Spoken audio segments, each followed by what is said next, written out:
إذا كنت مكر.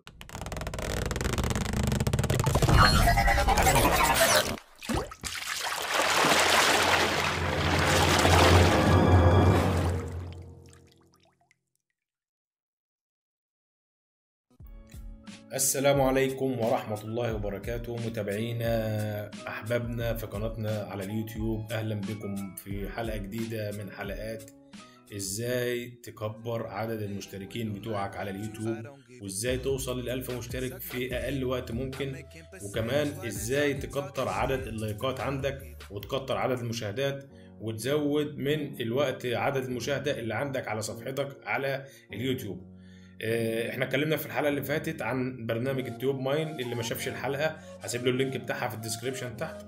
النهارده هنتكلم على موقع مهم جدا لاي يوتيوبر على اليوتيوب، او اي حد عنده قناه على اليوتيوب بيهتم ان ازاي يجمع مشتركين، وازاي يجمع ناس عنده على الفيسبوك على اليوتيوب باقل وقت ممكن وفي اسرع وقت ومجاني كله بدون اي فلوس وبدون اي حاجه. تمام. الموقع بتاعنا النهارده انا هسيب لكم اللينك بتاعه في الديسكريبشن تحت. يلا بينا نخش على الشرح على طول. هنفتح الكروم. تمام، هيظهر لنا الموقع بتاعنا اهو اللي احنا بندور عليه او اللي احنا عايزين نشتغل عليه. تمام، الموقع ده اسمه يو لايك هيتس. موقع في غاية الأهمية وفي غاية الاحتياج لأي حد. تمام. الموقع بتاعنا النهارده دي صفحته ودي الواجهه بتاعته، هسيب لكم اللينك بتاعه تحت. تمام. اول ما بتخش عليه بيقول لك هنا لوج ان وهنا ساين اب. لوج ان لو انت عندك اشتراك، ساين اب لو انت ما عندكش اشتراك. ساين اب بيقول لك اعمل اشتراك جديد يعني.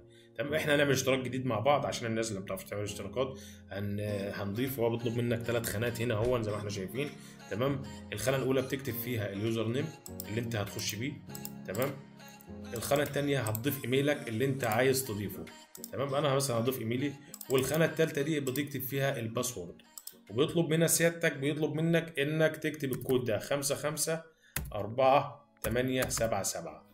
تمام، وبقوم عامل ساين اب. خلاص you successfully signed up for your like it. يعني انت كده ايه، نجحت في ان انت عملت اكونت بابسط ما يمكن وباسهل حاجه. تمام، هنعمل هنا لوج ان. انا هدخل بالحساب اللي انا عامله اهو حمزه ونفس الباسورد، مفيش فيه اي اختلاف. هندخل الكود بتاعنا 814 30 اللي هو بيطلبه. كل عمليه هتخش تعمل لوج ان هيطلب منك الكود ده. الكود ده بتدخله عادي بيجدده لك. تمام، هو بيقول لي ان هو بعت لي ايميل على الايميل بتاعي اللي هو ده. بيقول لي فيه بيتاكد ان الايميل بتاعي سليم. انا الايميل بتاعي سليم طبعا. هدخل على الايميل بتاعي اهو الجيميل اهو، هنخش عليه. تمام، هنفتح الجيميل. الانبوكس اللي جاي، الانبوكس فين؟ ما هوش في الانبوكس. لو ما لقيتوش في الانبوكس هتلاقيه في حاجه اسمها السبام. السبام ده اللي هو ايه؟ الرسائل المهمله. تمام، او استنى كده، ده مش هو ده الايميل بتاعنا. نخش على الايميل التاني. مش هو ده الايميل اللي انا مسجل فيه. بسم الله الرحمن الرحيم اهو. تمام، سيبنا من الايميل ده. تمام، اهو الموقع اهو بعت لي عليه اللينك اللي هو بيتاكد منه او الكود اللي هو بيتاكد منه. الاكتيفيشن كود هنا هي. تمام، طالبها مني انا. اول ما اخدها كوبي كده وادخل عليه تاني من هنا. ادخل هنا الاكتيفيشن كود. تمام، واعمل اكتيفيت سكسس، يعني نجحت الحمد لله. هنا بيقول لك انت نجحت وخدت كمان يور اكتيفيت اند يو جوت 50 بوينت. يعني انت كده كسبت كمان ايه 50 نقطه. تمام، ومعاك كمان 3 ايام حساب بريميوم. يعني انت معاك 3 ايام حساب بريميوم تقدر تستخدم البرنامج كانك واحد دافع فلوس بالظبط لمده 3 ايام. هنتك هنا كليك هير تو ستارت. هنا هو نضاف لل 50 نقطه بتوعي. دي النقط اللي انا بستخدمها. تمام، ودي عدد النقرات اللي انا عملتها على الموقع طول ما انا متفعل عليه او طول ما انا موجود عليه. هنا الهوم هي دي، احنا على الهوم. طيب انا عايز اكسب نقاط. تمام، انا عايز اكسب نقاط. هنا عندي هشرح الحاجات دي كلها. هنا هشرح الحاجات دي كلها. الاكتيفيتي هنا الحاجات دي كلها، دي الهوم، دي الصفحه الرئيسيه اللي انا واقف عليها. تمام. الايرن بوينت دي بيقول لك فيها كذا حاجه. هنا ديلي بونص، بتوصل لعدد نقرات معينه او عدد اشتراكات معينه بيديك بونص 300 نقطه. تمام. ده التويتر للناس اللي هي عندها تويتر وعايزه تزود مشاهدات وفولورز على التويتر والكلام ده كله. اهم حاجه عندنا هنا اليوتيوب بتاعنا. تمام. اليوتيوب بيقول لك هنا عدد الفيوز، عايز تزود عدد الفيو او عايز تكسب حاجات من المشاهدات، وعايز تكسب لايكات، وعايز تكسب حاجات من الاشتراكات اللي انت هتخش عليها تعمل لها. تمام. هنا في موقع اسمه الفيكي وحاجات كتير كده، والساوند كلاود والميكسر والتيك توك، كل الحاجات دي موجوده عليه. هو موقع كامل لكل وسائل السوشيال ميديا على الانترنت. انا هدخل هنا عشان اعلمكم ازاي تكسبوا نقط وتعملوا لنفسكم حملات وتزودوا عدد المشتركين. اول حاجه لازم يكون معانا نقط. النقط دي بجيبها منين؟ من المشتركين، السبسكرايبرز او اللايكس او الفيوز. السبسكرايبرز انا هدخل عليها. تمام. هيدخلني على صفحه الناس اللي عامله لنفسها حملات. انا لما بعمل اشتراك مثلا لاي حد في دول، تمام، كاتب قدامه سعر الاشتراك بتاعه، انت اللي بتحدده. هقول لك تحدده ازاي دلوقتي لما تيجي تعمل لنفسك حمله من الايقونه اللي انا بعلم لك عليها دي، اللي هي اليوتيوب. انت عايز ايه من اليوتيوب؟ عايز مشاهدات ولا عايز لايكات ولا عايز مشتركين؟ انت اللي بتختار. بس قبل كل ده لازم يبقى معاك نقط الاول. تعالوا ناخد اول 28 نقطه معانا. تمام. اللي هو القناه دي انا هكتب عليها، اضغط عليها سبسكرايب كده، هياخدني على الصفحه دي. بقول لك انت هتحصل هنا على 28 نقطه لو خدت او اشتركت مع الراجل ده. هنشترك معاه، ماشي، سبسكرايب، هيدخلنا اوتوماتيك على اليوتيوب. تمام. وهيدخلنا على الصفحه دي، هيدخلنا على الصفحه دي على طول، صفحه جديده يقول لك اشتراك في اليوتيوب. اشتراك. انا هتاكد بس ان القناه اللي انا عليها هي ولا مش هي. تمام. هندخل هنا على اليوتيوب واعرف اذا كانت هي القناه نفس القناه. لا، انا هبدل الحساب الاول، عشان هبدل الحساب بتاعي اهو. ده الحساب اللي انا عايز اشترك منه. ابدل الحساب على اليوتيوب. تمام، زي الفل كده. هنعمل هنا تبديل حساب اهو. تمام، زي الفل. تمام. يبقى نرجع تاني على البرنامج ونقول له سبسكرايب هيدخلنا بقى نشترك من هنا. تمام. بيقول لك ان الراجل ده معاه 900 مشترك، لو انت اشتركت معاه مفيش مشكله يا عم. مش هفعل له الجرس كمان، ما يجراش حاجه برضه، احنا بنحب الناس تفعل لنا الجرس. تمام. وتقوم قافل الصفحه اللي هو فتحها لك دي. اول ما بتقفلها بيفضل هو يعد كده، هيدي لك هنا ال 28 نقطه ان شاء الله اللي هو قال لك عليهم. تمام. اهو كنا 50 وزدنا 8، زدنا 28، بقينا 78 زي الفل. طيب نكمل كمان واحده. اهو هنا بيقول لك دي 26 نقطه. تعال نشوف كده هيدينا 26 نقطه ولا لا. يدخلك هنا وبيقول لك سبسكرايب. هو بيفضل كل ما تشترك في قناه يدخلك على القناه اللي بعدها. تعالى يا عم اشتراك اهو. تمام، زي الفل. وبقوم قايل له اقفل الصفحه دي. هو بيبدا يعمل الحركه بتاعته دي، اللودنج دي. تمام. احنا كنا 78 هنا، هيبقوا 104 ان شاء الله. 104 مظبوط اهي، بقت 104. خلصنا كده. جمعنا بقى. طول ما انت شغال بتجمع نقطه كمان واحده. هناخد هنا فيها 28 نقطه. تمام. انا اوريدي مشترك فيها قبل كده. تمام. بقوم قافل كده، يقوم هو اوتوماتيك عاتيني ال 28 نقطه بتوعي. هيبقى معايا 132 اهي، زادت معايا فوقها. ما علينا، خلاص. تستمروا هكذا. لو عايز تزود 1000 نقطه، 2000 نقطه، 3000 نقطه، زي ما انت عايز. تعالوا بقى عشان اقدر احصل على مشاهدات على قناتنا ومشتركين ولايكات وكل حاجه. تمام. هنبدا هنا اد اديت سايتس. تمام. دي اهم نقطه واهم حاجه، ركزوا معايا فيها الله يكرمكم، عشان دي اللي هتجيب لنا لايكات وهتجيب لنا اشتراكات وهتجيب لنا فيوهات على الفيديوهات بتاعتنا على الفيس، على اليوتيوب. تمام. افتح اليوتيوب هنا، نختار اليوتيوب. تمام. ونختار هنا سبسكرايبرز. انا عايز سبسكرايبرز مشتركين ليا. لو انت عايز لايكات بتضغط لايكات، كل حاجه ولها خطوه هعلمكم عليها واحده واحده، بس اهم حاجه عندنا ايه؟ المشتركين الاول. تمام. هنا بيقول لك اد تشانل، اد تشانل. هنا بتضغط اد تشانل. تمام. انت عايز تضيف التشانل عندك. your channel ID can be found here. بيقول لك ان الشانل اي دي بتاعك بيبقى موجود هنا، تضغط عليه. تمام.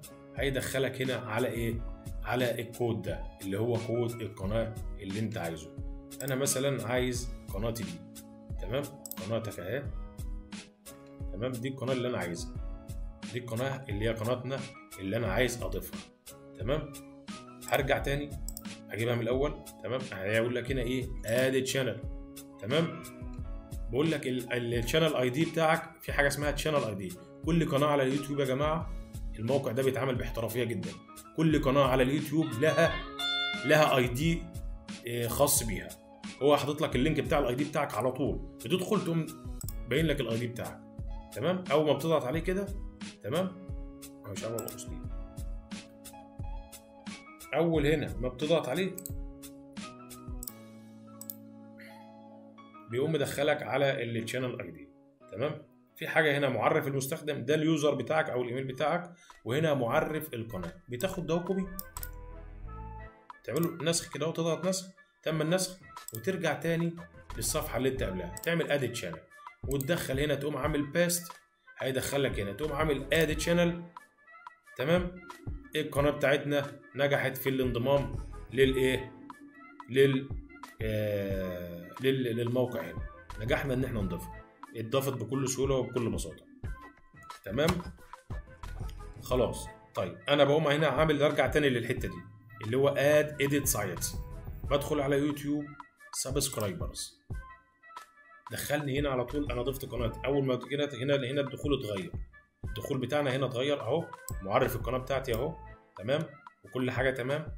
طيب انت كواحد عايز تعمل حمله ومعاك فلوس كتير، نقط كتير، هنا الافضل هو بيرص الناس او بيضيف الناس زي المربعات اللي احنا شفناها كده حسب الفلوس اللي انت هتدفعها او النقط اللي انت هتدفعها اللي انت كسبتها. هنا بيقول لك انت عايز تدفع كام في كل سبسكرايبرز.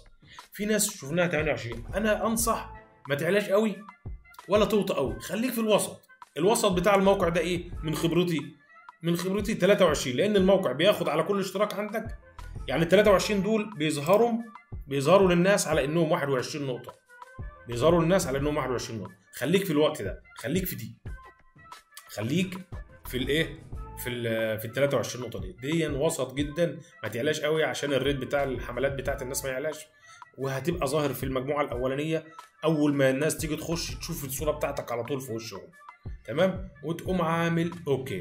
هنا هو ظهر لك هنا بي اوت، بيقول لك اوكي، تقوم قايل له اوكي كده. خلاص انا خلصت كده. انا هنا اسمي اتضاف في الناس اللي بتظهر هنا لما اجي اعمل اكسب نقط. تمام. لما اجي اكسب نقط اسمي بيظهر مع الناس اللي بتظهر هنا، بس مش هيظهر لك طبعا لان انت ما ينفعش تشترك لنفسك. تمام. هيظهر للناس اللي داخله تكسب نقط. تمام. هشرح بقيه الايقونات دي، هشرح بقيتها. تمام. هنا بيقول لك فيوز. لو دخلت على الفيوز، تمام، انت عايز تعمل لنفسك حمله على فيديو معين، عايز تجيب عليه فيوهات كتير، بتحط اللينك بتاع الفيديو هنا. وليكن مثلا تعالوا نخش على القناه بتاعتنا كده، اليوتيوب اهو. تمام. نجيب فيديو من الفيديوهات اللي احنا عاملينها. تمام. ونخش عليه هنا مثلا، وليكن ده الحلقه الاولى اللي مطلوبه في الشروط بتاعتنا على اليوتيوب. تمام. هناخد اللينك ده اهو كده اهو.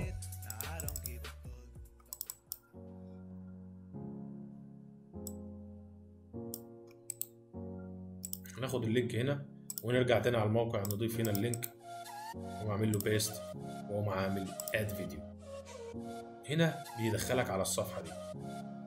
عايز تضيف الفيديو ده، this video blue is video you are submitting is this correct؟ بقول لك ان ده صحيح. تمام. قول له yes add video، اتاكد ان انت هو الفيديو ده اللي انت عايزه. تمام.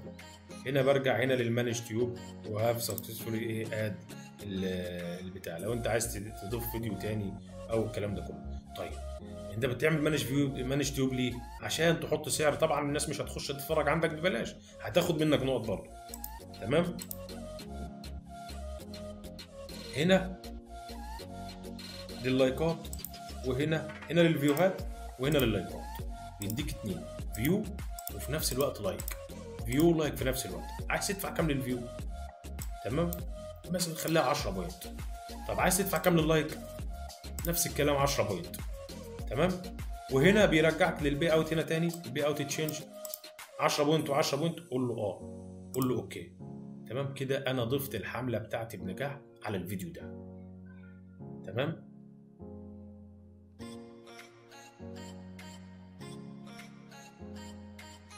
كده الفيديو بتاعي اتضاف. تمام، ومفيش فيه اي مشكله. مفيش فيه اي مشكله. انا اكدت اهو 10. تمام، وهنا 10 اهو. يبقى احنا كده تمام، مفيش فيه اي مشكله خالص. الفيديو بتاعنا هيظهر برضو لو حد عايز يكسب من الفيو، ولو حد عايز يكسب من اللايكات هيظهر معاه الفيديو بتاعنا. طيب نخش على ثالث حاجه اللي هي اللايكس. تمام، نفس الكلام اهو. هو هنا في اكتيفيتي ظهرت عندنا اهي. تمام، بس نخلص دي الاول. واحد اداني لايك هنا، واحد هنا اداني لايك على الفيديو بتاعي اهو. شوفوا في لايك ظهرت لي هنا. لو جينا نبص هنا في الاكتيفيتي وجينا نبص هنا في اليوتيوب، سريع جدا الموقع اهو. بقول لك ان المشترك، ان الراجل ده لايك يور فيديو، عمل لايك على الفيديو بتاعك. تمام، موقع في غايه الاهميه، حاجه محترمه جدا، وموقع بروفيشنال قوي، ومهم جدا لاي واحد بيهتم بامر اليوتيوب. تمام. وفي واحد هنا تاني عمل لي لايك على الفيديو بتاعي، وفي واحد هنا كمان عمل لي لايك على الفيديو بتاعي. اتسحب مني كام؟ 30 بوينت. لو جينا نبص هنا انا كان معايا 32، ال 30 اتسحبوا وفضل 102. شايفين يا جماعه؟ طيب شايفين ده كانوا هنا معايا. لو عملت هنا قبل ما اعمل اي فريش او اي حاجه، كانوا هنا كام؟ 72 لايك. كانوا هنا 72 لايك. تعالى نعمل ريفريش كده، 75 لايك في ثواني. انا لسه ما عملتش اي حاجه، ما ادراك بقى. شوف، لو عايز تجيب لايكات بالهبل هتجيب، لو عايز تجيب لايكات يعني بالزوفه زي ما بيقولوا هتجيب. حاجه في غايه الاحترام، وحاجه في غايه التقنيه والحرفيه. تمام. نرجع تاني للموقع اللذيذ بتاعنا. تمام. يبقى احنا وضحنا ازاي هنا بنضيف حمله لنفسنا، سواء كان على اللايكات او الفيوهات او اللهم صل على النبي او الاشتراكات. وهنا علمتكم ازاي بنعمل حمله على اليوتيوب. طب وازاي بنضيف، اسف، هنا علمتكم ازاي بنكسب من اللايكات وازاي بنكسب من الاشتراكات. انا هكسب كمان. انا دلوقتي معايا 102 نقطه. انا عايز ازود النقط بتاعتي شويه كمان مره، معلش، عشان الناس تتاكد من المعلومه. هنضيف هنا 26 نقطه.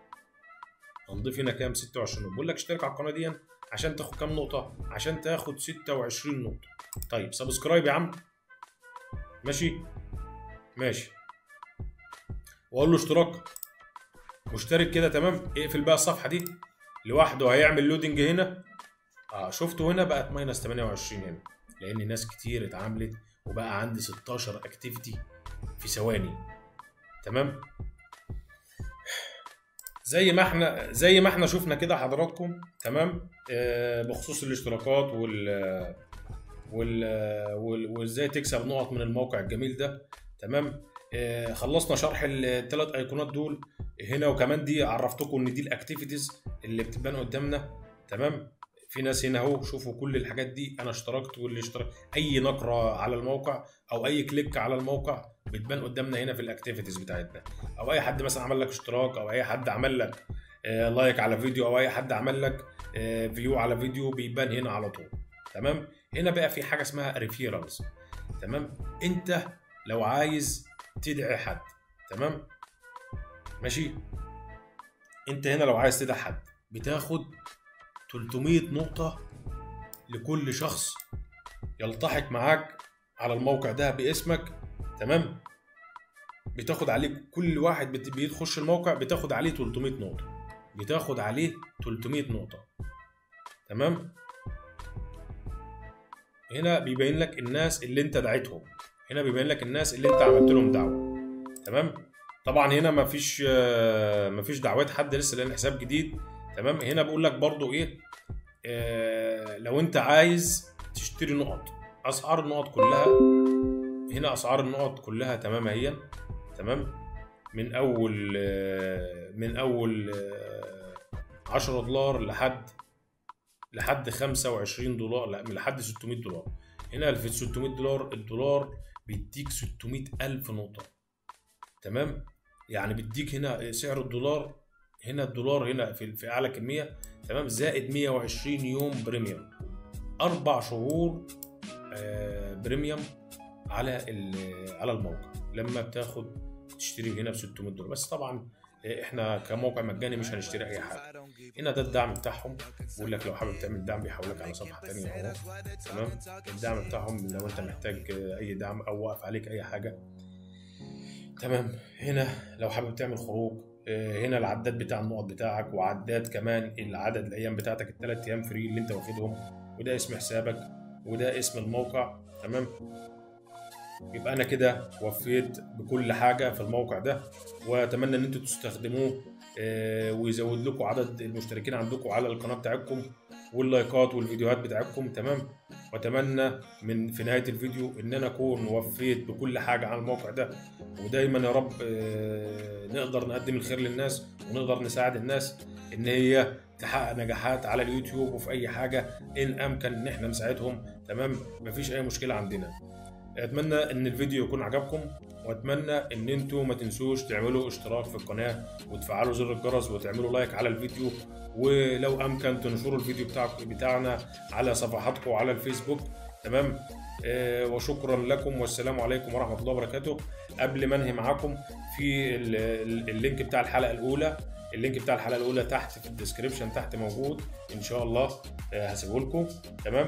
وانتظرونا في الحلقه الجايه ان شاء الله من سلسله حلقات ازاي يبقى عندك 1000 مشترك على اليوتيوب في اقل وقت ممكن. والسلام عليكم ورحمه الله وبركاته.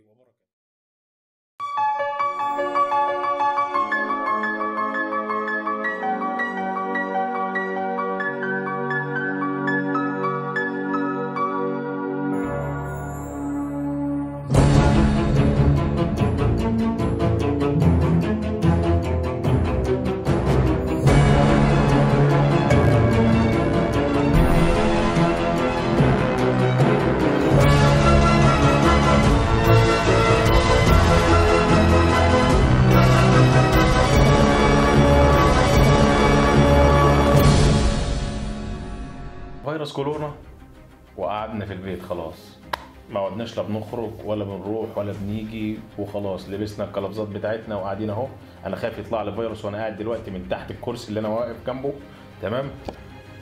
عقمنا ايدينا بالجل وبالكحول وعملنا كل اللي ممكن نعمله كوقايه من فيروس كورونا. انما النهارده يا صين تطلع لنا فيروس جديد عشان تشكلي علينا وتقولوا لنا ده فيروس جديد اهو اسمه هانتا. انت مش هانتا احنا. فيروس هانتا ده يا جماعه هو احد الفيروسات الخطيره اللي بتموت الانسان، اللي اعراضها بتوصل الانسان لدرجه الموت. تمام. زي فيروس كورونا بالظبط المستجد كوفيد 19، واللي لحد الان العالم مش لاقي لها علاج. مش ناقصه فيروسات، مش ناقصه فيروس جديد يخش جسم الانسان غير الفيروس. المناعه هتستحمل ايه ولا ايه؟ المناعه هتستحمل ايه ولا ايه؟ كفايه كده يا صين، كفايه الاكل اللي انتوا بتاكلوه، كفايه الاكل اللي انتوا بتاكلوه. بتاكلوا حاجات نيه وقرف وخفافيش وقلنا ماشي، انما خلاص كفايه كده. احد التقارير بتقول ان الخفاش بيحتوي على 5000 نوع فيروس غير معروف عنه اي علاج وغير معروف له اي علاج. العمليه مش ناقصه، كفايه كده يا صين، دمرتوا البشريه. انا حاسس ان انتوا في الاخر هتعيشوا لوحدكم على الارض.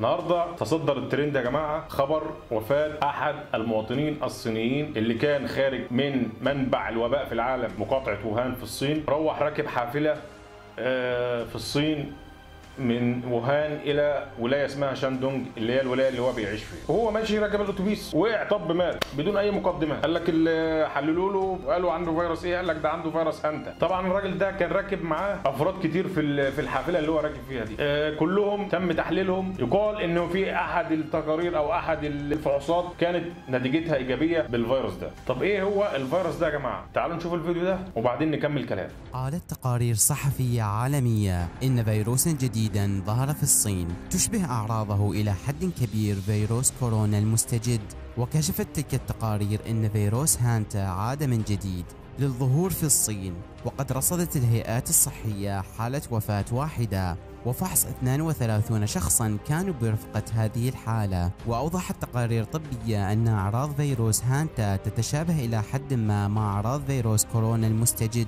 الذي يشمل الحمى والصداع وآلام البطن وغيرها. وأشارت تقارير عالمية أن فيروس هانتا عاد مجددا ليضرب الصين، وهو من الفيروسات التي سبق أن انتشرت في بعض الدول من بينها الولايات المتحدة الأمريكية في التسعينيات عندما أصاب نحو 600 شخص، توفي منهم حوالي 36%. وقالت التقارير إن هانتا هو فيروس قاتل لكنه لا ينتقل من شخص إلى آخر، وإنما ينتقل عن طريق القوارض منها الفئران. يشار أن فيروسات هانتا بإمكانها أن تسبب أمراضا قاتلة للإنسان مثل الحمى النزيفية المصحوبة بالمتلازمة الكلوية ومتلازمة الهانتا فيروس الرئوية. كما قالت منظمة الصحة العالمية إنها بصدد إرسال تقارير كاملة ونشرها على مواقع التواصل الاجتماعي والموقع الرسمي. لا تنسوا بضغط زر الاشتراك وتفعيل جرس الإشعارات ليصلكم ما هو جديد من الأخبار. شكرا لكم وإلى اللقاء. زي ما شفنا الفيديو كده ان الفيروس ده انتشر في تسعينات القرن الماضي في الولايات المتحدة الأمريكية وأصاب 600 شخص، توفى منهم 36% من عدد الأشخاص الذين أصيبوا بالفيروس ده. يعني معنى كده ان الفيروس ده خطير جدا، يعني معنى كده ان الفيروس ده بيموت. والسبب الرئيسي في انتشار الفيروس ده يا جماعه هو الفئران. الصينيين بياكلوا فئران زي ما شفنا في الفيديوهات قبل كده، وشفنا في الفيديو اللي فات ده ان هم بيجيبوا الفئران ياكلوها حيه. يعني حاجه مش عايزين نقول يا جماعه كفايه بقى، كفايه يا صين كده، كفايه العادات الزفت بتاعتكم اللي في الاكل دي. طب هو الفيروس بينتشر ازاي؟ الفيروس ده بينتشر عن طريق الفئران. لما حضرتك او اي شخص ايا كان بيتعامل مع الفئران بيشم ريحه البول او البراز او التنفس بتاع الفئران ده، فما بالك ان الصينيين بياكلوا الفئران نفسها، بياكلوا الفئران نفسها. مش عايز الفيروس ينتشر؟ ده لازم ينتشر رسمي، لازم الفيروس ينتشر رسمي. وبينتقل الفيروس من الانسان للانسان عن طريق التنفس. يعني احنا لو قاعدين في مكان مقفول تمام وفي واحد مصاب معانا نفسه يعدينا كلنا والموضوع منتهي خلاص، احنا عارفين الباقي مش هنكمل. طب اعراض الفيروس ده ايه؟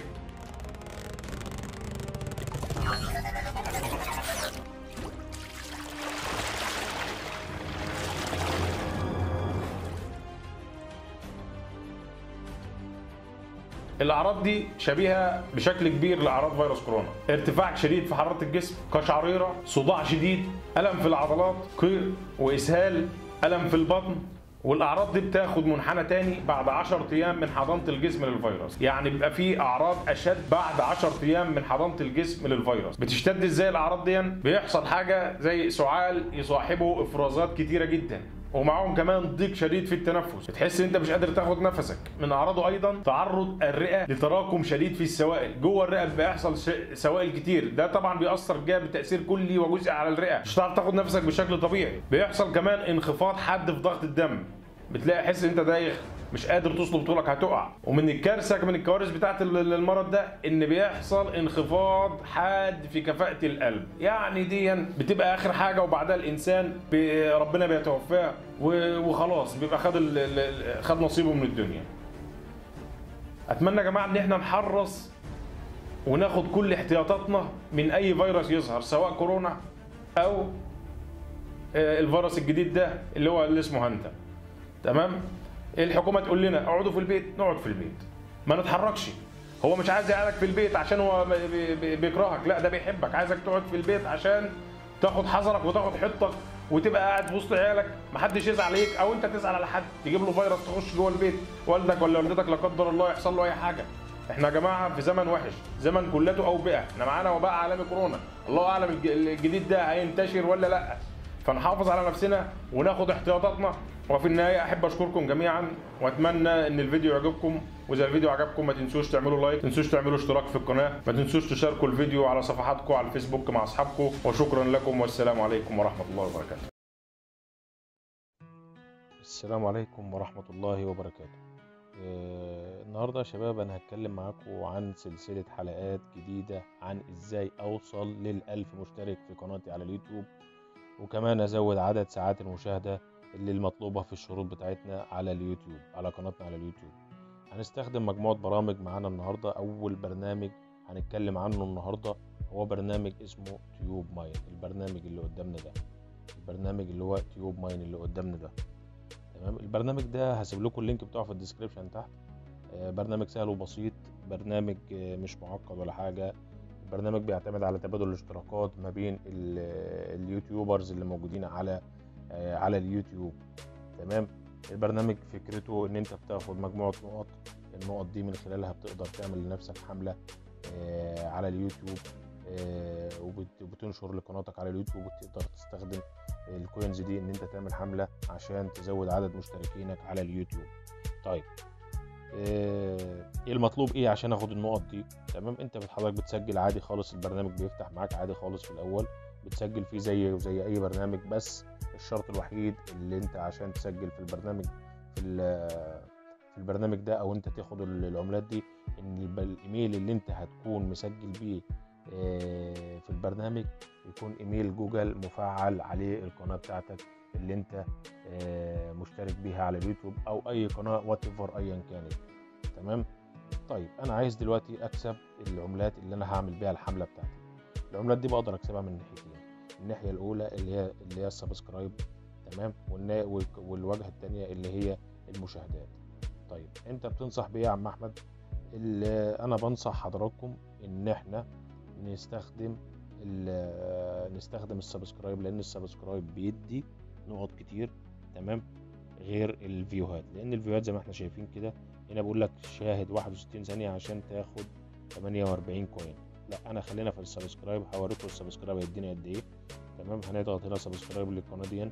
هنا بيقول لك مجموعه شروط، انتبه ان انت لازم ايميل حسابك يكون مربوط بنفس الحساب بتاع قناه اليوتيوب، تمام، هو نفس الايميل، وهي نفس القناه اللي انت حضرتك هتشتغل عليها، تمام.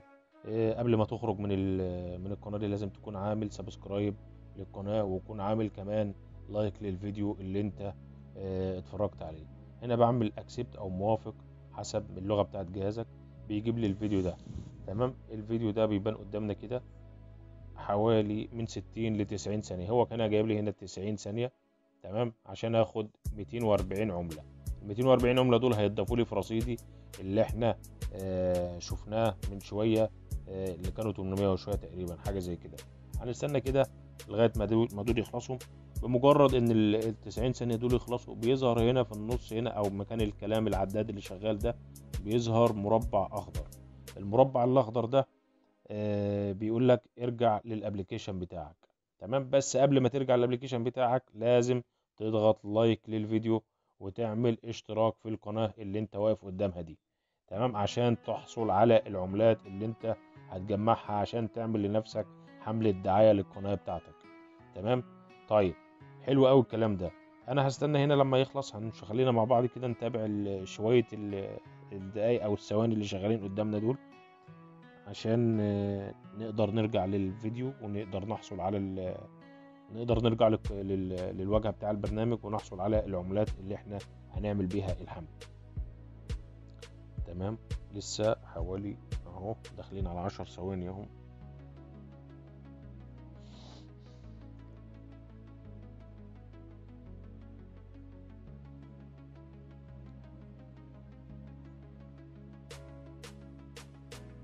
هو هنا خلاص، تمام. زي ما قلت لكم جاب لي هنا مربع اخضر، بس هو كاتب لي ملحوظه هنا بليز سبسكرايب اند لايك فيديو.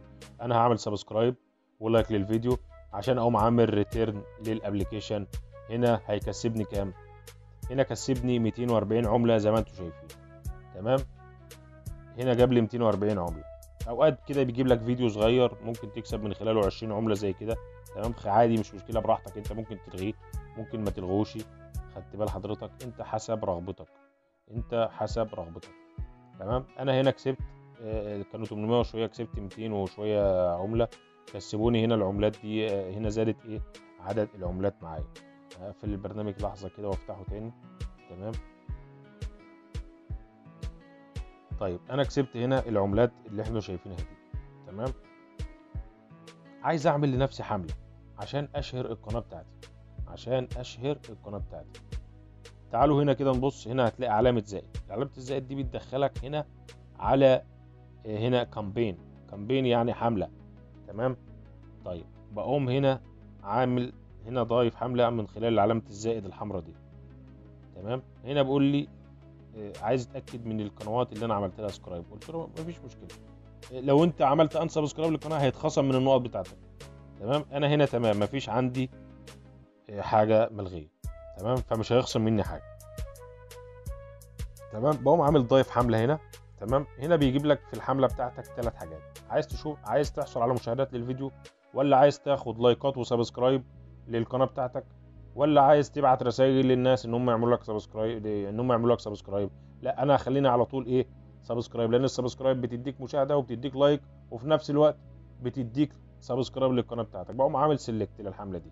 طيب انا القناه بتاعتي هي انا ضايفها هنا قبل كده، بتضيفها عن طريق لينك فيديو معين انت بيطلبه منك، بتاخد لينك الفيديو ده بتحطه هنا كوبي وباست هنا، بتحطه اوتوماتيك قناتك بتضاف هنا. طيب هنا الحملات اسعارها ايه؟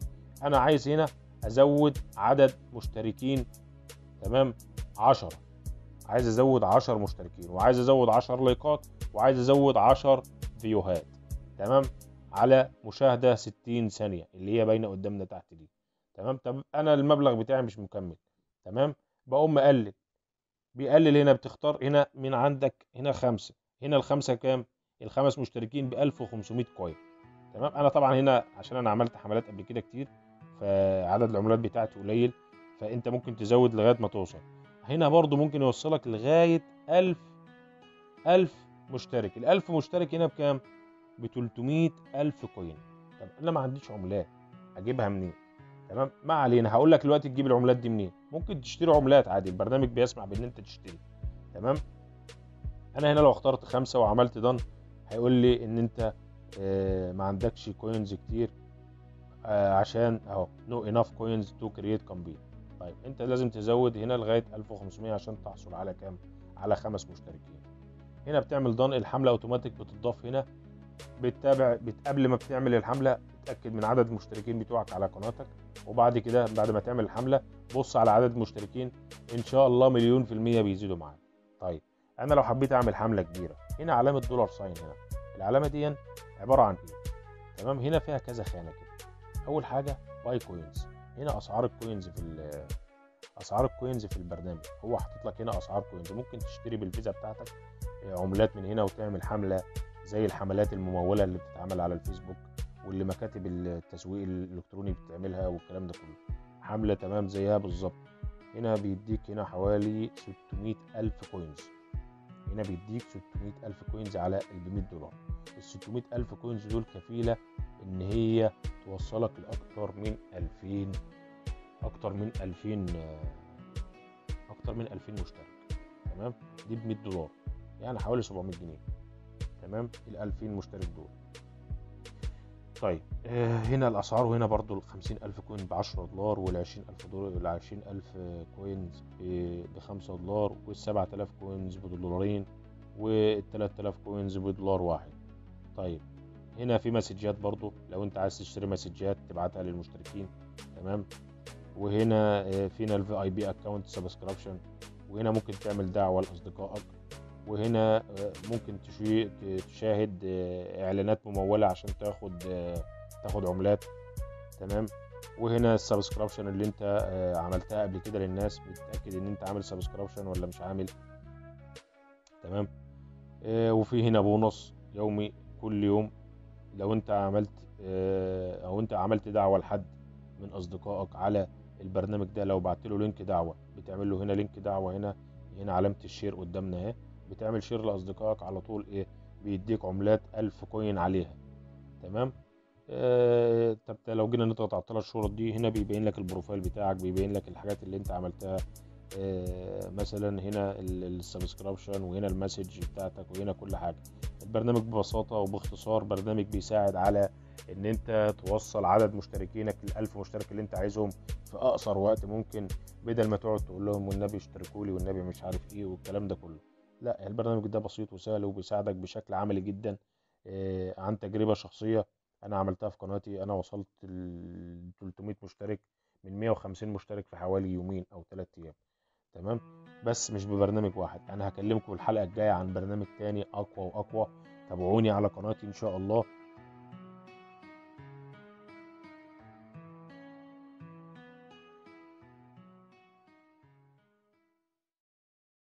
النهارده تجربتي مع موقع وش ان انا اشتريت منتجات معينه من هناك ووصلتني فعلا مصر، ولكن الجمارك المصريه عملت فيها اللي ما يتعملش.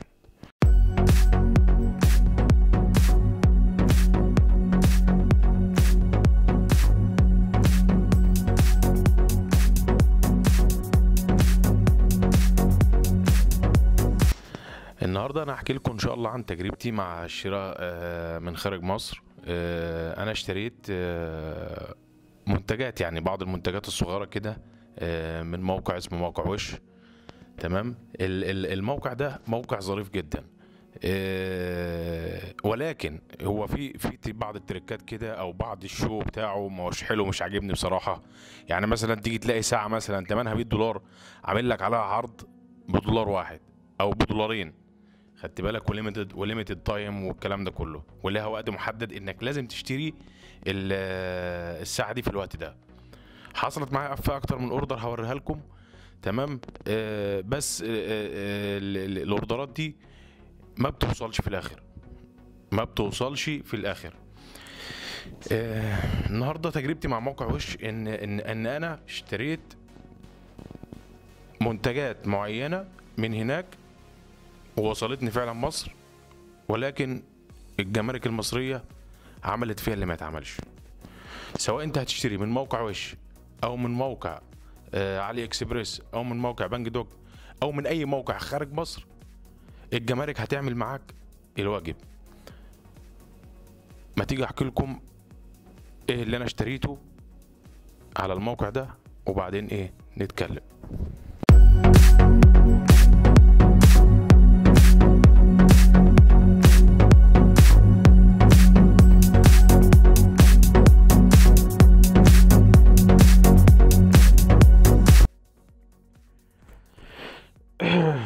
زي ما قلنا لكم في اول الفيديو ان احنا هنشوف الحاجه اللي احنا طلبناها من موقع وش، وايا كان موقع، اي موقع بقى واتيفر يعني من بره مصر. تمام. بس احنا الحاجه القريبه اللي كانت جايه لي من موقع وش. انا هدخل على موقع وش اهو، انا اوريكم حضراتكم. الحاجه دي جات لي من الصين. الحاجه دي جايه لي من الصين. تمام. نخش على الاوردر هيستوري. تمام. الاوردر هيستوري ده في كل الاوردرات بتاعتك المجمعه اللي انت بتشتريها من الموقع ده. يعني مثلا عندنا السماعه دي انا طلبتها فعلا جات لي، وصلت arrived at post sorting center في مصر. وصلت للمركز الرئيسي في مصر، وخلاص اتوزعت، يعني خلاص ان هي وصلتني في المكان اللي انا قاعد فيه. تمام. الحاجه دي سعرها كام؟ حضرتك لو بصيت هنا فوق على اليمين هتلاقي سعرها $2.94. تمام. جالي ورقه من البريد في يوم كده، قمت من النوم لقيت البريد جاي، حد ساعي جاي لي، ساعي البريد جاي لي بيقول لي حضرتك ليك شحنه في المكتب، تعالى استلمها. انا رحت ما كدبتش خبر، دخلت السلام عليكم ورحمه الله وبركاته، عندي شحنه جاي استلمها. تمام. اديت له الورقه اللي جاي لي، ف لقيته بيطلب مني مبلغ. انا اتفاجئت بصراحه من المبلغ ده. مبلغ كبير، هو مش كبير، هو كبير بالنسبه لحجم الاوردر. تمام. الاوردر ب 45 جنيه، حضرتك بيطلب مني 75 جنيه. قلت له حضرتك 75 جنيه ليه؟ يعني مش فاهم، انا عايز افهم، فهمني. قال لي ال 75 جنيه ده يا فندم دي رسوم جمركيه على المنتج اللي حضرتك شاريه. قلت له تمام، حلو قوي، بس افهم يعني، فهمني بالراحه، ما هو انا اذا كان المتحدث مجنون يبقى المستمع عاقل. تمام. الصين بعتت لي المنتج وبعتها لي حاجه، الصين هي اللي بعتها. تمام. اللي البائع اللي هناك هو اللي بعته لي، بتكلف عليه من هناك من الصين، شوف المسافه قد ايه لغايه ما يوصل هنا 45 جنيه. انت حضرتك المنتج وصلك القاهره، تمام، وجالي من القاهره للمكان اللي انا قاعد فيه. تمام. حضرتك عايز تاخد 75 بناء على ايه؟ يعني اديني تفسير واحد لل 75 جنيه دي وانا هدفعها. قال لي دي رسوم جمركيه احنا ملناش اي علاقه بيها. تمام. ودي تعليمات جالنا، غير كده حضرتك ما تقدرش تستلم الاوردر. انا قلت له حضرتي انا مش هستلم الاوردر اصلا، لان حضرتك انت مبالغين في الموضوع قوي، ومبالغين في سعر الحاجه قوي. سيبنا من الاوردر ده، تعال نروح لاوردر تاني. تمام. نفس الحكايه برضو، الحاجات دي كنت يعني شاريها ورا بعضها. انا قلت بقى الدنيا هتبقى بيس زي اي دوله محترمه، زي اي دوله كويسه فيها الجمارك مفيش فيها اي حاجه والكلام ده كله. تمام. المنتج ده كان سماعه كانت عجباني قوي صراحه وكان نفسي فيها، بس يلا مفيش نصيب. السماعه دي سماعه بلوتوث بسلك، سماعه بلوتوث بسلك زي ما انت شايفها كده، ويعني حاجات مواصفات حاجات حلوه بامانه، وسعرها تحفه واو يعني 47 جنيه زي ما انت شايف في السعر بتاع المنتج هنا. تمام. انا كنت شاريها بكام؟ حضرتك بص فوق على اليمين، $1. $1 يعني 15 جنيه، ضيف عليها $2 وده لوجيك قوي ان السعر يبقى كده مفيش مشكله عادي، بدي اعوض في دي. تمام. كام يا سيدي؟ $3. $3 ده ما يقارب ال 45 جنيه 50 جنيه مصري. تمام. جالي ورقه تاني من البريد، اتفضل حضرتك تعالى استلم الاوردر بتاعك. انا قلت بقى يبقى زي الاولاني يعني 70 جنيه مش مشكله يعني شايله بعضها. تمام. سماعه بالنسبه للسماعه دي والحاجات اللي فيها وبلوتوث وشغلانه والكلام ده كله. تمام. حاجه كويسه، هدفع ال 70 جنيه وخلاص. فرحت وعامل حسابي ان انا هدفع كام؟ 70 جنيه. قلت له هدفع كام؟ قال لي هتدفع 125 جنيه. قلت له 125 جنيه ليه؟ عشان ايه حضرتك؟ نفس الكلام هعيده تاني وهتقول لي نفس الكلام تاني. حضرتك خلي الاوردر عند حضرتك، رجعه تاني للصين وقول لهم متشكرين يا صين، احنا ما عدناش هنشتري منكم اي حاجه، لان الجمرك المصري بياخد جمارك اضعاف الاضعاف الاضعاف الاضعاف على الحاجات اللي جايه لنا من عندكم. اتمنى ان تجربتي تفيدكم وان انتم ما تقعوش في نفس الفخ اللي انا وقعت فيه. وشكرا، ونتابع معاكم الفيديو. السلام عليكم. زي ما شفنا كده من خلال استعراض الموقع، دي المنتجات اللي انا اشتريتها فعلا ووصلتني. في بعض المنتجات التانية زي ما انتم شايفين كده منتجات كتير، دي كانت ليها وقت محدد في الشراء، انا اشتريتها ودفعت فلوسها، ولكن الموقع اخل باتفاقه معايا ومنفذش الطلبية بتاعتي. لذلك ما تصدقش اي حاجة على الموقع ده، ما تصدقش العروض اللي هم بيعملوها، ما تصدقش اي حاجة. وفي نفس الوقت حابب اقول لك انك لما تشتري المنتج ده ويوصلك فعلا تمام، هيوصلك تمام ويوصلك كل حاجه ويوصلك للبريد ويوصلك لكن لما تيجي تدفع او تيجي تستلم المنتج زي ما هم بيبعتوا لك اشعار بان المنتج وصل لاول مره والكلام ده كله، بتيجي تبص حضرتك تلاقي ان حضرتك عايز تدفع 3 اضعاف المنتج او 4 اضعاف المنتج اللي انت اشتريته. لذلك انا بنصح حضراتكم جميعا، والنصيحه دي لوجه الله، انك ما تفكرش تشتري اي حاجه من بره مصر. زي ما قلت لك الجمارك بتاعتنا جمارك صعبه، يعني زي ما شفنا كده في السماعه اللي هي البلوتوث دي طالب مني 125 جنيه. مش هحكي الحكايه تاني، لكن انا مش هحب اطول عليكم الفيديو. اتمنى الفيديو يكون عجبكم، وما تنسوناش بالدعم في اللايك للفيديو لو عجبكم، وسبسكرايب للقناة. وشكرا لكم، واشوفكم فيديو جديد ان شاء الله. باي باي. السلام عليكم ورحمة الله وبركاته. النهاردة فيديو جديد على قناة احمد جيمي. الفيديو النهاردة يعني الناس حباه كلهم، واعتقد الناس كتير عايزة تعرف ازاي تسطب لعبة بابجي الكورية بعد ما تنزلها على الموبايل عندها. اول حاجة انا هنزلها من اللينك اللي قدامكم ده، اللينك ده انا سيبهولكم في الديسكريبشن تحت. اللعبة طبعا بتتميز بالسكنات الكتير وبتستخدم والهدايا كتير وفيها اوفرات كتير حلوة وفيها عروض يومية حلوة كتير. بصراحة انا في رأيي انا ان هي كهدايا وسكنات ومفيش بينها اختلاف، هي احسن من البابجي العالمية. تمام. احنا هنخش على الموقع ده كده زي ما انتم شايفين، هنكتب هنا، هنضغط هنا على احدث نسخة. تمام. هيوصلنا هنا لللينك ده. تمام. هنضغط هنا تنزيل. تمام. هنضغط تنزيل على اللينك ده، نشوف بيحمل معانا اهو.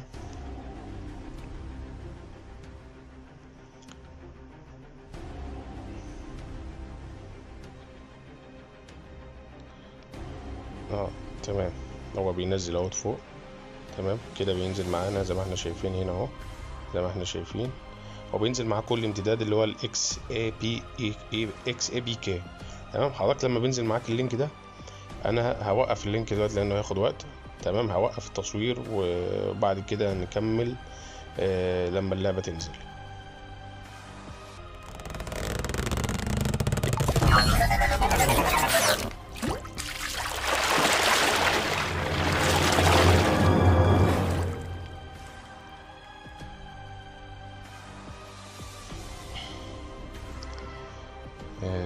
رجعنا لكم تاني. اللعبة خلاص نزلت اهي، فاضل لها 13 ثانية هنا زي ما احنا شايفين.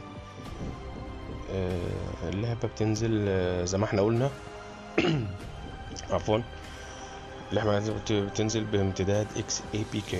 الامتداد ده ما بيتسطبش على طول. انا هقول لكم هنعمل ايه دلوقتي. تمام. بعد ما اللعبة تنزل، اول حاجة عندنا يا جماعة لازم يكون معانا البرنامج اللي هو ده، اللي هو رار، اللي هو البرنامج ده، البرنامج اللي انا بشاور لكم عليه ده. البرنامج ده لازم يكون معاك على الجهاز. تمام. لان احنا اللعبة هتتفك عن طريقه. تمام. احنا دلوقتي اللعبة معانا نزلت اهي. تمام. هنا اللعبة نزلت اهي بحجم جيجا و680 ميجا. تمام. هندخل على الفايلز. تمام. هندخل على الذاكرة الداخلية الانترنال ستورج. تمام. هنلاقيها موجودة في ملف اسمه داونلود. ملف الداونلود ده بنفتحه. تمام. هنلاقيها موجودة فين اهي. تمام. انت لو جيت تضغط عليها كده او تسطبها، تمام، لو جيت تسطب اللعبة كده على طول مش هتفتح معاك. تمام. هيجي لك كده. انا طبعا الموبايل بتاعي هواوي فانا هفتحها عن طريق اب. تمام. مش هتفتح معانا، مش هتفتح ولا هتعمل اي حاجة. تمام. هو امنون، باين قدامك ان هو امنون اهو. تمام. طيب نعمل ايه؟ بص حضراتكم، احنا هنعمل لها حاجة اسمها open with. تمام. هنعمل كده، هنضغط هنا عليها، نضغط عليها ضغطة طويلة ونحددها كده زي ما احنا شايفين. هنعمل open with. تمام. اثر هيجيب لنا البرامج اللي عندنا على الجهاز زي ما احنا شايفين كده. هيجيب لنا كل البرامج اللي عندنا على الجهاز زي ما احنا شايفين كده. منهم بقى في الاخر كده هتلاقي ايه؟ الرار. برنامج الرار ده هنختار البرنامج ونفتح بيه اللعبة. هنعمل جاست وانس. تمام. بعد ما يفتح معانا بيعد اهو الملفات اللي جوه، لان هو ملف كبير طبعا مقرب ال 2 جيجا. لحظات بيعد. ماشي. هيفتح يورينا الملفات اللي جوه، هيورينا الملفات اللي جوه الملف ده. طبعا هو الموقع بينزلها بالشكل ده عشان طبعا ما يجيش عليها حظر او اي حاجه، لان هي ما هيش رسميه من الموقع الرئيسي بتاعها. طبعا لو في طرق تانية لتنزيلها كتير، منها انك يكون عندك ايميل كوري، ايميل على جوجل بلاي كوري، تكون مسجله بVPN ولا حاجه، ويكون مسجل الدوله فيه كوري ورقم التليفون. حوار كبير، بس الحوار ده الطريقه دي اسهل بكتير من اللي انا بقول لكم عليه ده. الطريقه دي سهله جدا، مفيش فيها اي تعب ولا اي حاجه، وعباره عن لينك انت بتفكه وبتطلع منه الملفات اللي انت عايزها. وبنمشي بالخطوات زي ما احنا هنعملها كده. تمام. هتلاقي الدنيا سهله والدنيا بسيطه معاك كل حاجه. زي ما احنا قلنا البابجي الكورية بتتميز بالسكنات والصناديق كتير والكلام ده كله، تمام. فيها حاجات عمرك ما هتشوفها غير في البابجي الكورية، تمام. فتحت معانا اهو، تمام. هنضغط هنعلم على الملف ده زي ما احنا شايفين كده اللي هو الاندرويد، والملف التاني اللي هو البيز اي بي كده، تمام. ونضغط هنا اقول له استخراج، هنخرجهم بره، تمام. هيجي لي هنا يسالني بيقول لي انت عايز تحطهم في اي مكان، عايز تحطهم فين؟ انت طبعا عايز تحطهم في ملف عارفه عشان لما تروح له تبقى ايه، تفكهم في ملف عارفه عشان لما تروح له تبقى انت عارف انت فكتهم فين. طبعا هو عامل، طبعا هنا هو حطه في ملف في اللي هو الديفولت بتاعه بيخرجه عادي، تمام. لا انا هحطه هنا، تمام. هختار ملف من هنا، هعمل اب ليفل، اب 1 ليفل، تمام. هيجي لي هنا الملفات اللي عندي كلها، انا طبعا هنزلها تاني، هرجعها تاني في ملف اللي هو الداونلود اللي انا عارفه، تمام. عشان الملفات دي كلها ايه يعني ملخبطه. ملف الداونلود ده معروف، تمام. واقوم قايل له اوكي، تمام. واقوم قايل له هنا كمان اوكي. هيفضل يخرج لي الملفات اللي انا عايزها كلها، تمام.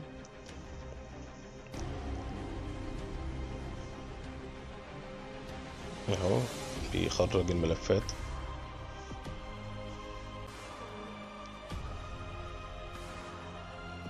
بعد اذنكم يا كوريا.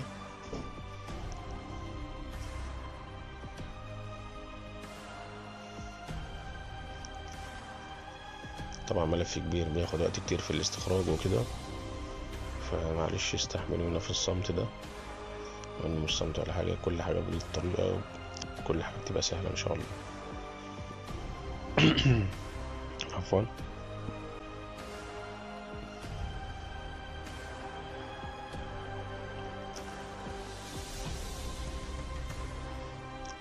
كده الملف استخرج معانا، تمام. هنخرج من دي كده، تمام. نطلع من البرنامج ده خالص، خرجنا منه، تمام. نخش بقى على هنخش تاني من الاول على الفايلز، تمام. هنخش على الانترنال ستورج، تمام. بعد الانترنال ستورج هنخش على كلمة داونلود اهي، داونلود اهي، تمام. هنبص على الملفات اللي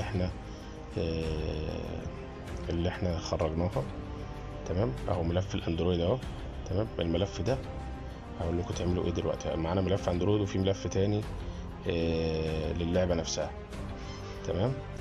في ملف تاني للعبة نفسها اهو. الملف ده اللي هو البيز اي بي كي ده، هتلاقيه خرج معاك بره.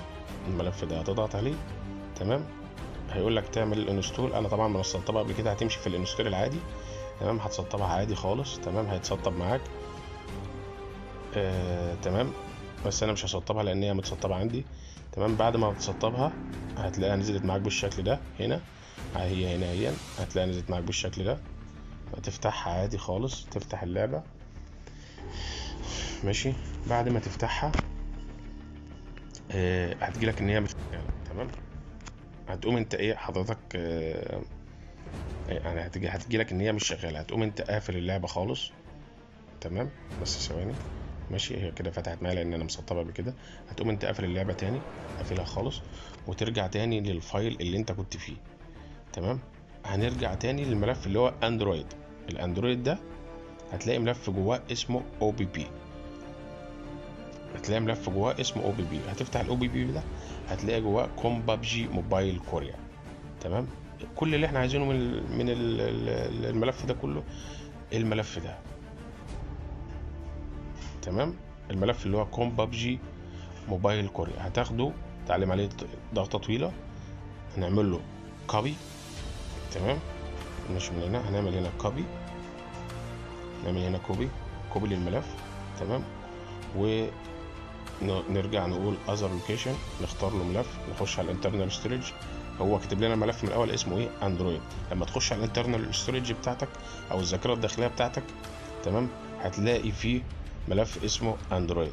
هتخش على الاندرويد هتلاقي ملف اسمه او بي بي، هتخش على الاو بي بي، هتعمل بيست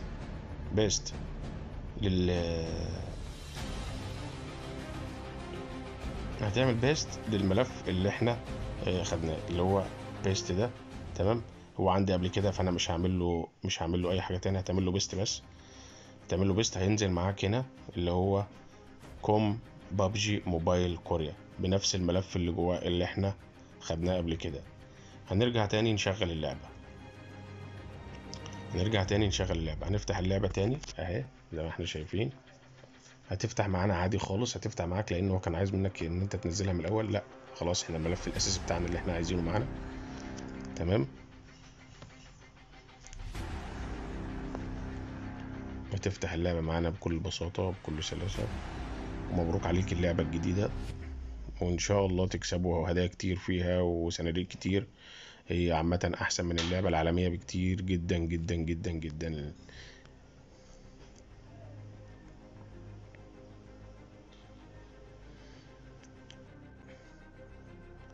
كده اللعبة فتحت معانا اهي. تمام كده، وشغالة معانا زي الفل زي ما انتوا شايفين كده. واتمنى يكون الشرح عجبكم، اتمنى ان انتوا تكونوا استمتعتوا بالشرح، وشكرا لكم، والسلام عليكم ورحمة الله وبركاته. اهم شيء في حياتنا ولادنا، اهم شيء في حياتنا ولادنا، ودايما خايفين عليهم، ودايما قلقانين عليهم، ودايما عايزينهم يبقوا في احسن حال وفي احسن صحه. ولما حد فيهم بيتعب او بيجرى له حاجه بنبقى زعلانين جدا وتعبانين جدا. الاب والام هم اللي بيتعبوا، مش الابن هو اللي بيتعب ولا الطفل هو اللي بيتعب. لذلك لازم ابنك يبقى عنده وعي صحي لنفسه، ازاي يحافظ على نفسه من فيروس كورونا ومن الفيروسات عامه اللي موجوده في الجو. الفيروسات اللي موجوده في الجو هو مش شايفها، هو يا عيني غلبان طفل صغير ما هوش عارف اي حاجه. عشان نحافظ عليه ونحافظ على ايده دايما نظيفه ونحافظ عليه من اي فيروسات، لازم يتعلم ازاي يحافظ على نظافه ايده وتبقى دايما نظيفه مفيش فيها اي بكتيريا مفيش فيها اي فيروسات. طب ده هيتم ازاي؟ انا جايب فيديو النهارده صغير انا واولادي بعرفهم اهميه انك دايما تغسل ايدك بالميه والصابون، مش للصغار بس وللكبير كمان. تعالوا نشوف الفيديو وان شاء الله يعجبكم.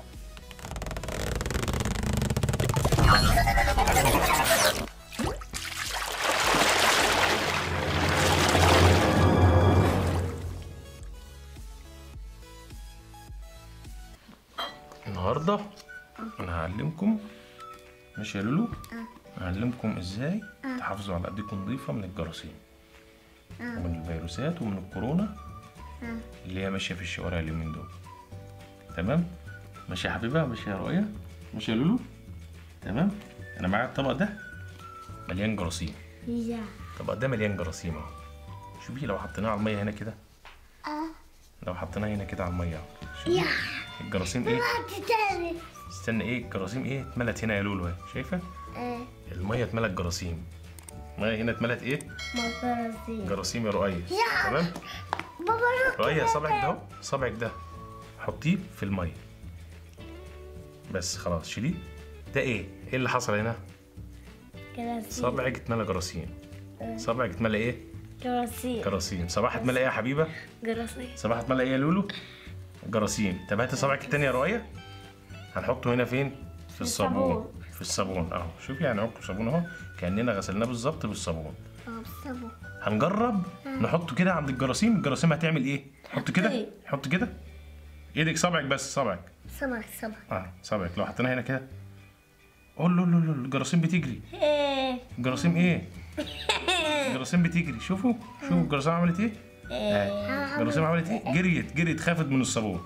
يبقى احنا لازم ايه؟ نغسل ايدي. يبقى احنا لازم ايه؟ استني. يبقى احنا لازم نغسل ايدينا دايما بايه؟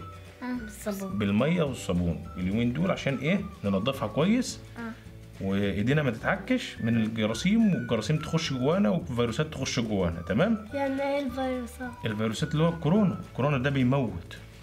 يبقى لازم ايه؟ الصابون هو اللي بيحمينا. دي الكورونا السودا دي هي الكورونا. تمام؟ يبقى انا لو غسل ايدي بالصابون هيطلع يجري مني ولا مش هيطلع؟ هيطلع يجري مني ولا لا يا حبيبه؟ هيجري ولا لا يا لولو؟ هيجري ازاي؟ كده اول ما احط له الصابون كده، الصابون على ايدي ونضفت ايدي، مش هيجي على ايدي اصلا لان ايدي نضيفه بالصابون. بالصابون. هتبوسه بقى. الله. يلا سلام. بابا انا بقى. يلا. بعد ما شفنا الفيديو كده حاجه بسيطه كده وسهله، اتمنى ان انتم تطبقوا الفكره مع اولادكم. اتمنى ان الفيديو يكون عجبكم. ادوات موجوده في البيت وضحت اهميه ان الصابون بيتعامل مع الفيروس بشكل تلقائي. يعني انت لو غسل ايدك بالصابون الفيروس مش هيمسك فيها، او لو الفيروس عليها لو جيت غسلتها بالصابون الفيروس راح. يبقى دي ببساطه كده اهميه الصابون. سيبك بقى من الكحول والتجار اليومين دول واستغلال والكلام ده كله، لا دي حاجه بسيطه هي موجوده معانا في البيت. اهميه الصابون انك تغسل ايدك دايما بالماء والصابون، عشان لا قدر الله يا رب دايما تبقوا في خير وفي صحه وسلامه. انا حبيت اشارك معاكم التجربه دي. انا جربتها مع اولادي واولادي كانوا مبسوطين جدا بالتجربه. اتمنى الفيديو يكون عجبكم. اتمنى ان انتوا ما تنسوش تعملوا لايك للفيديو، ما تنسوش تعملوا سبسكرايب للقناه على اليوتيوب، ما تنسوش تشاركوا الفيديو على صفحاتكم على الفيسبوك مع اصحابكم. وشكرا لكم والسلام عليكم ورحمه الله وبركاته. ازاي اعقم ايدي وانضفها تماما من اي ميكروبات في الوقت اللي احنا فيه ده، خاصه مع انتشار فيروس كورونا باقل ثمن وباقل تكاليف؟ ده الفيديو بتاعنا النهارده. الفيديو بتاعنا النهارده عن ازاي اعمل جل كحولي ينظف ايدي انا واولادي من اي فيروسات ومن اي بكتيريا.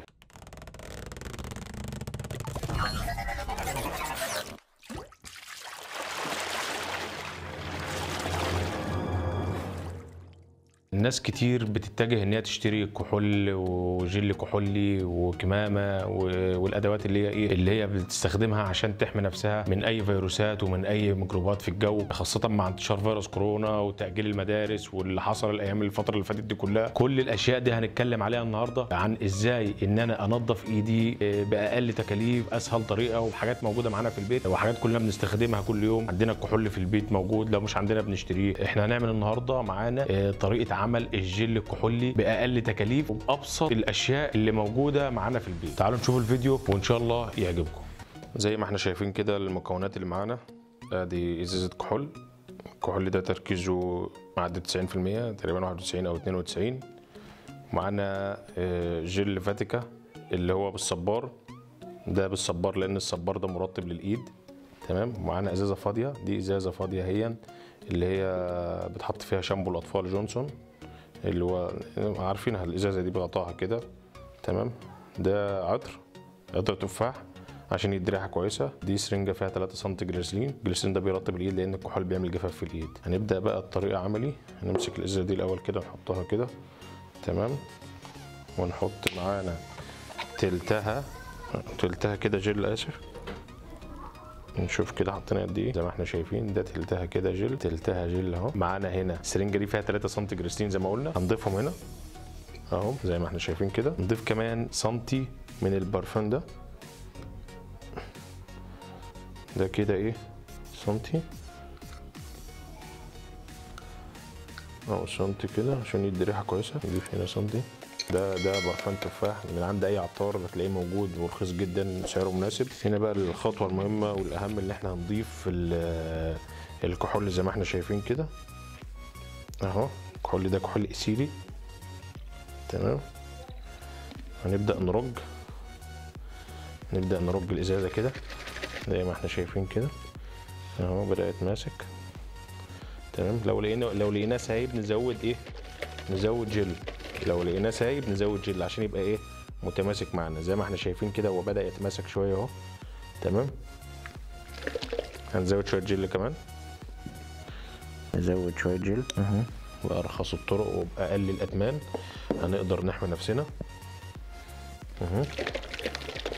نعمل كده تاني اهو، تماسك معانا خالص اهو زي ما احنا شايفين كده اهو. كده اتماسك معانا قوي. تمام. نزود له شويه كحول. كل ما زودت كحول كل ما كان ايه، بس اهم حاجه يكون متماسك عشان تعرف تستخدمه. بس كفايه كده، انا شايف ان ده كفايه قوي. نشيل دي بقى بعد اذنك كده. تمام. نقلب تاني ريحته كويسه جدا، جميله قوي. تمام. ممكن نضيف شويه تفاح هنا. طريقه سهله وطريقه بسيطه خالص بدون اي احتكار من اي حد، لان الجشع زاد اول يومين دول.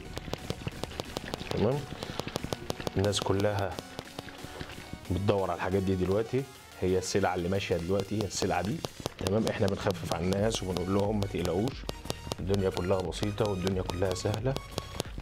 ما تمشوش ورا اي حد يقول لكم دي بكذا ودي بكذا والكلام ده كله، الحكايات دي كلها دي جشع تجار. تمام، حلو قوي كده. نكبس دي كده بقى، نكبس دي اهم حاجه بقى، عشان ايه؟ ايوه التكه دي. نقلبها كويس كده.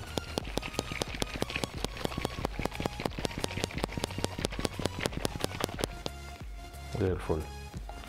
نجرب نستخدم كده زي الفل. شويه على ايدي كده اهو. 10/10. جميل قوي،